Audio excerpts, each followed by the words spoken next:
The soft hum of the ceiling fan echoed through the dimly lit room as I lay on the couch, flipping through pages of a worn novel I had read countless times before. The comforting silence of the house was broken only by the occasional creak of the wooden floorboards, a familiar sound that had become part of my daily rhythm. Ethan had moved in 6 months ago.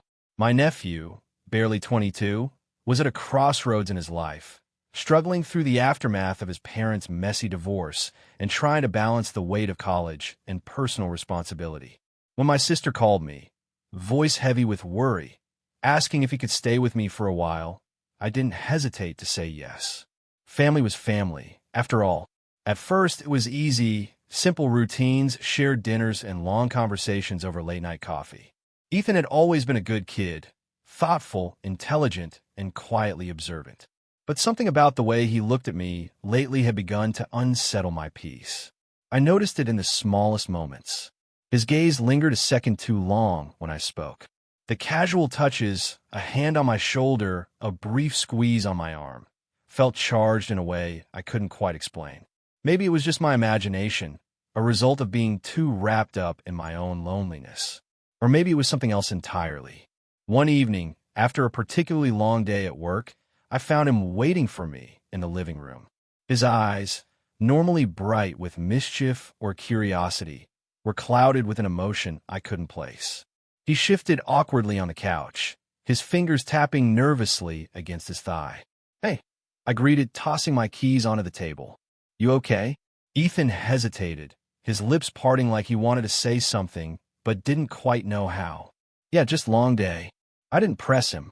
Instead, I sank into the chair across from him, letting the silence stretch between us like a fragile thread. There was an intensity in the air I couldn't shake, an unspoken tension neither of us seemed ready to confront. In the weeks that followed, things only grew stranger. The conversations became shorter, the glances heavier. I caught him watching me when he thought I wasn't paying attention, his expression unreadable. Every interaction was laced with an awkwardness that hadn't been there before. One night, around midnight, I awoke to the soft creak of my bedroom door. My heart thudded in my chest as I lay there, eyes half open, pretending to be asleep. I felt a presence, faint but undeniable, hovering near the bed. The air grew thick with anticipation, every second stretching endlessly. Then, just as suddenly as it had arrived, the feeling disappeared. The door closed quietly, leaving me to wonder if it had been a dream or something far more unsettling. The next morning, Ethan was his usual self, smiling faintly over breakfast, making small talk about his classes, avoiding any direct eye contact. I didn't mention the night before. Maybe I was reading too much into things. Maybe it was just the exhaustion playing tricks on me. But deep down, I knew better. One evening, as rain pattered against the windows, we sat across from each other in the kitchen. The storm outside cast strange shadows across his face, highlighting the sharp angles of his jaw and the tension in his brow. "Ethan," I began cautiously, "is everything okay?" For a moment, he didn't respond. His fingers toyed with the edge of his mug, the silence stretching too long to be comfortable. Finally, he looked up, and in his eyes I saw it, fear, longing, and something else. Something I didn't want to name. "I don't know," he whispered. The weight of his words lingered in the air, thick and suffocating. I didn't push him further. Instead, I nodded and let the silence fall between us again. That night, as I lay in bed, the house heavy with unspoken truths, I couldn't help but wonder where this fragile thread between us would lead, and whether either of us was prepared for what came next. The days that followed were a delicate balancing act, each moment tinged with an undercurrent of unease. The house, once a place of comfort and familiarity, now felt like it held its breath between every interaction. Ethan and I moved around each other like two shadows, close but never quite touching, as though acknowledging the tension between us might shatter whatever fragile piece remained. One evening, after returning from work, I found Ethan in the kitchen, hunched over his laptop with a furrowed brow. His normally messy hair was damp from the shower, and his shoulders were tense with frustration. "Long day," I asked, trying to inject a sense of normalcy into the conversation. Yeah, he muttered, closing the laptop abruptly. Just assignments. And other stuff. The vagueness in his voice didn't escape me, but I nodded, choosing not to push the subject. I didn't know how to ask the questions that had been clawing at the back of my mind. Why did you come into my room that night? What's going on with you, Ethan? Instead, I busied myself with making dinner. The sound of sizzling onions filled the air, but the silence between us was louder than anything else. I could feel his gaze on me, heavy, searching, as if he was waiting for me to say something that would make this easier. But I didn't, because I didn't know what to say. Later that night, the storm that had been looming all day finally broke. Rain lashed against the windows as thunder rumbled low in the distance.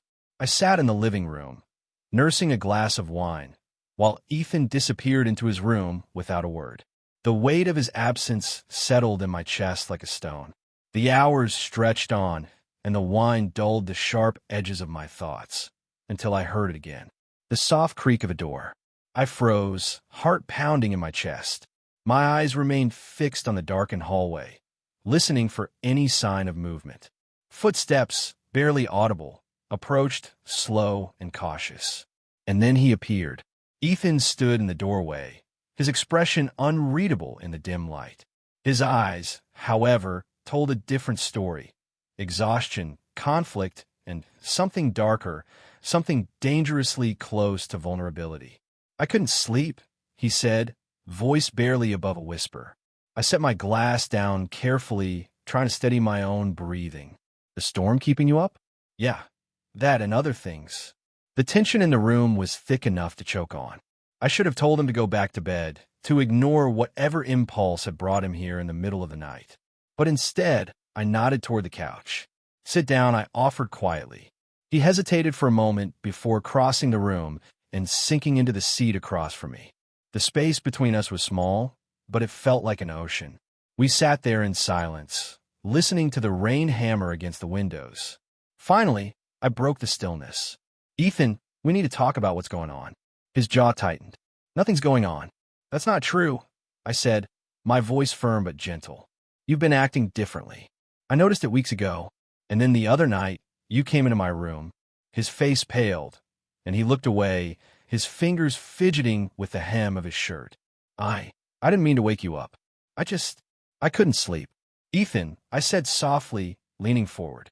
You could talk to me. Whatever's going on, I'm not going to judge you. For a moment, I thought he was going to shut down entirely. But then his shoulders sagged, and the mask he'd been wearing finally cracked. I feel lost, he admitted, his voice barely audible over the rain. Since moving here, everything's just blurred.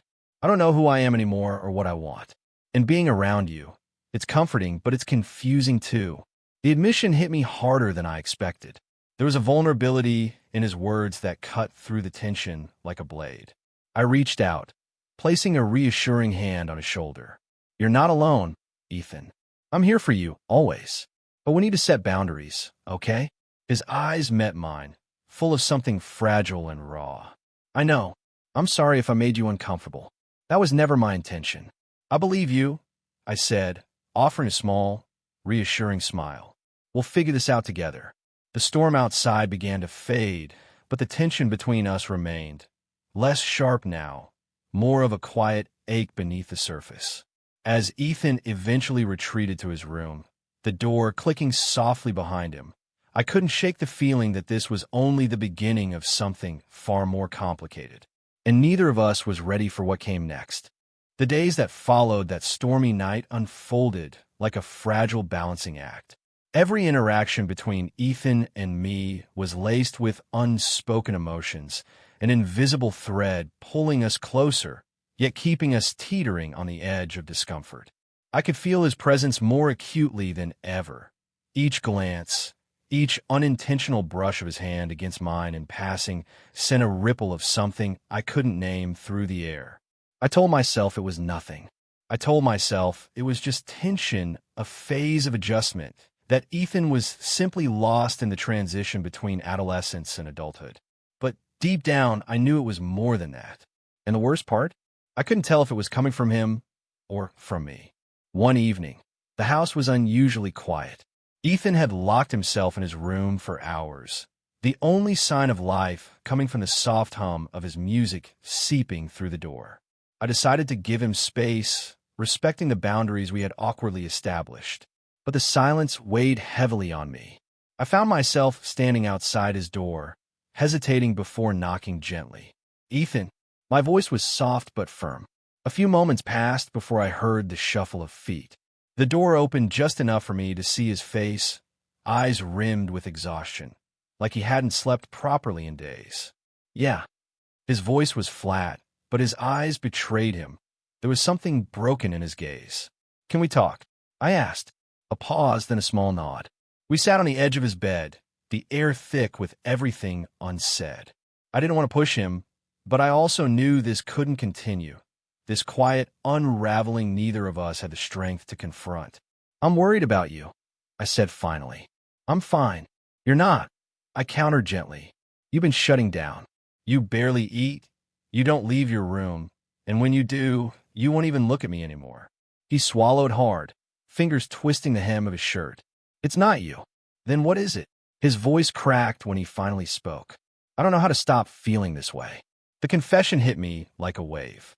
I knew exactly what he meant, but hearing him admit it made it real in a way I hadn't prepared for. "Ethan, you're going through something difficult, and that's okay. But we need to talk about it. Really talk about it. You're not alone in this." For the first time in days, his defenses faltered. "It's not just the loneliness," he whispered, eyes fixed on the floor. "It's the confusion. I keep thinking things I shouldn't think, wanting things I shouldn't want." His words hung in the air like smoke, impossible to grasp but suffocating all the same. I forced myself to stay calm, to be the steady presence he needed. "You're not wrong for feeling things, Ethan. But how we handle those feelings, that's what matters." He nodded slowly, but the tension in his shoulders didn't ease. I don't want to lose you." "You won't," I promised, placing a reassuring hand on his back. "But we need to respect each other's space. Let's take some time to figure this out. I'll always be here for you, but we need to make sure we're both comfortable." Ethan finally looked at me, eyes glistening with unshed tears. "Okay." The days that followed were quieter, less strained but still heavy with an unspoken understanding. Ethan threw himself into his studies, and I kept myself busy with work, both of us dancing around the invisible boundary we had drawn. But boundaries, as I would soon learn, are fragile things. One night, as I was lying in bed, half asleep, I felt the familiar weight of footsteps approaching. The door creaked open softly, and before I could speak, Ethan's voice broke the silence. I couldn't sleep again. I turned to face him, heart sinking. "Ethan, we talked about this." "I know," he cut in, his voice trembling. I needed to be near someone who understands."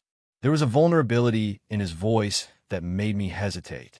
He stood there, framed in the doorway, a lost figure in the dim light. Against every instinct telling me this was dangerous territory, I nodded.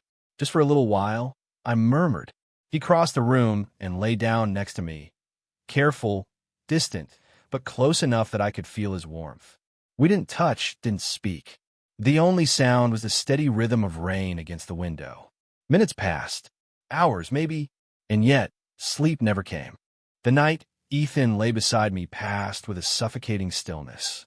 Though he never touched, his nearness was a storm just beneath the surface, a pressure threatening to break both of us. I stayed awake, eyes fixed on the ceiling, listening to his breathing slow as sleep finally claimed him. But for me, there was no peace. By morning, Ethan was gone. His absence left behind only the lingering heat of where he had lain, a ghost of closeness that haunted me throughout the day. I told myself nothing had happened.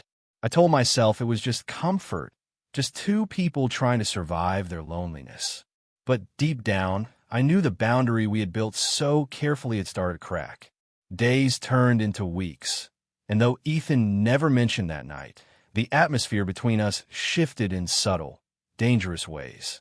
His glances lingered too long, his touches, whether accidental or not, carried a weight they never had before. I found myself avoiding him, inventing reasons to stay late at work, burying myself in distractions. But avoiding a storm doesn't stop it from coming. One evening, I returned home to find him waiting in the kitchen. The tension in the air was thick, almost tangible. "Can we talk?" His voice was steady, but his eyes were filled with determination. I hesitated, my pulse quickening. "Ethan, I just need you to listen." Reluctantly, I nodded, leaning against the counter for support. "I know I made things awkward," he began, fingers tracing patterns on the surface of the table. "But I need you to understand that it's not just confusion anymore." "Ethan," my voice was low, strained with everything I didn't know how to say. "I care about you." He cut in, his words rushing out like a dam breaking. "Not just as family. Not just as someone who's always been there for me. He swallowed hard, his gaze dropping to the floor. "I think I'm in love with you." The words struck me like a blow to the chest. Every part of me screamed to stop this, to push him away, to build the wall back up. But all I could manage was a breathless, "Ethan, this isn't right." "Why?" His voice cracked with desperation. "Why isn't it? You're the only person who's ever seen me for who I am. The only person who's never judged me." "That doesn't make this okay," I said, my voice soft but firm. "You're hurting, and you're confusing comfort with something else. I care about you too, Ethan, so much that it terrifies me. But this can't happen." Tears welled in his eyes, but he didn't look away. "So what? You're just going to pretend none of this matters? That I don't matter?" "You matter more than you know," I whispered, stepping closer, but careful to maintain the space between us.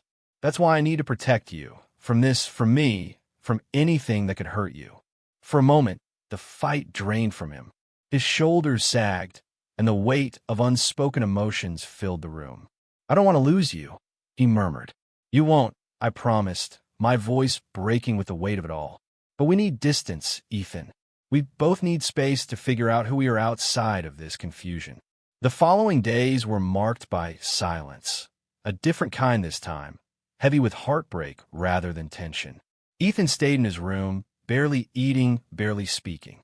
And I respected his need for space, even though every instinct told me to comfort him. Weeks passed. I focused on rebuilding my routine, throwing myself into work, into friends, into anything that would keep my mind from circling back to Ethan's broken expression. Then, one evening, a note appeared on the kitchen counter. "I need time away. Don't worry about me. I just need to clear my head. Thank you for everything." No goodbye. No explanation of where he was going. Just silence. The house felt empty without him.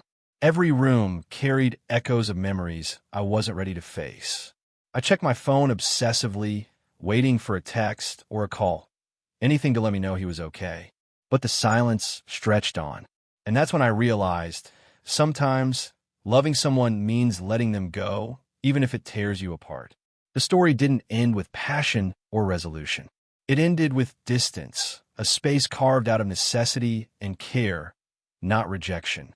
And maybe that was the hardest truth to accept. Some boundaries exist not to keep people apart, but to save them from falling too far.